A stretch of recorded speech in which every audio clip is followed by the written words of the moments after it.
Hello YouTubers and GT Talk people. Today we're going to make this quick video about my Bollens H14 that I built this Berco snowblower for. I picked this Berco snowblower up for $100 up the way, and I had a John Deere 165, was pretty well the same blower, and it was way too much snowblower for the tractor. Like, even on here, this is a bit for the tractor. With that snowblower on the other tractor, you couldn't even steer this thing hardly, unless you were moving, and you're always getting stuck. So I sold the tractor and the snowblower a while back.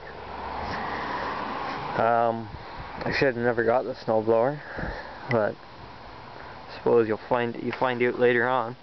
But I had always wanted to find another one, and I finally found one for this one for reasonably priced.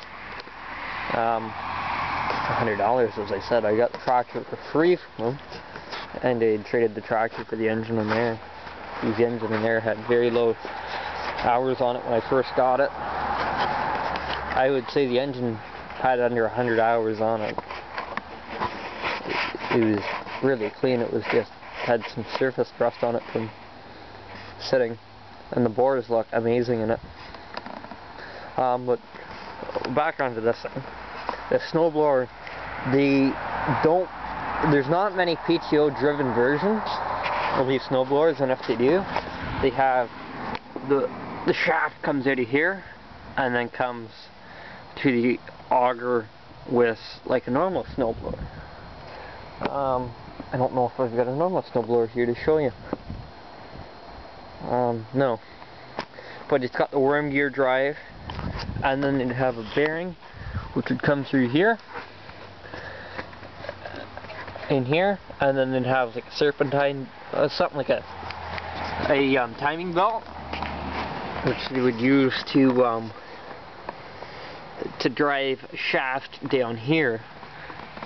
I thought of doing that, but it would be a lot of work. So what I did was I got a tube frame Mordec gearbox, and if anyone's been following the Strata Garden Tractor Talk, I made a plate to go behind here, and this gearbox bolts right onto it, and there's an oil drain plug up under there. They also made special mounts in there. It all needs to be ground down and painted. Flap wheel it, and then I need this loose stuff wet sandblast and then repaint. And it's shaft driven, like everything Bollens, which is a smart idea. But back to this. We redid all the gearbox, put new bearings, some used sprockets, and there's a new chain. So far, everything seems pretty good. Made this bracket all up. Everything, really, all the main crucial pieces are made of minimum 3/8 flat bar. Those ones are 7/16 coming up. Piece of angle in here temporarily. Yeah. So far it turned out pretty good. I gotta go over to Princess Auto today and pick up a window motor to turn the chute. I was going to put a hydraulic chute on it, since I have the auxiliary hydraulics from the tractor now. But the motor I got was a lot bigger than I expected. Well, here's a square.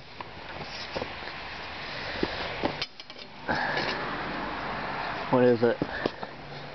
To the end, from this end to the end of the studs, it's 11 inches. So it's just a little bit too big. So I might make like a post hole digger or a hydraulic winch for this, because I have auxiliary hydraulics. And since I have power steering on this tractor now, it makes a big difference. So I'll start it up and show you how it works. I don't recommend running a snowblower while not on the tractor. Well, not sitting on the tractor, but here we go. Just be smart about it. Oh, power steering.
Maybe help if you disengage this VTO first. Yep, I like it a lot. It's worth every penny I paid for this blower. Don't know how much time I have left, but should be ready for winter shortly. I just got to make up my my guards. I got to cut the other guard and then put it on and then make a flap that goes up and down. Should be good on this tractor. I also bought a weight box for the tractor, so I need to get that thing modified and put on. Weight boxes actually have a large frame. Yep, I like it a lot, and the power steering ever makes a difference. Something I'd recommend on any tractor. Also, it runs out of the transmission. People say, oh no, not going to work. It does work. Trust me. And also I can do two movements at the same time. I can lift while I'm steering. And people said, nope, that's not going to work. If you had a power beyond valve, you wouldn't get to do that unless, like, all you'd be able to do is steer or lift the attachment. And when you go to lift the attachment while you're steering, it'll just quit. Well, thanks for watching. Talk to you later.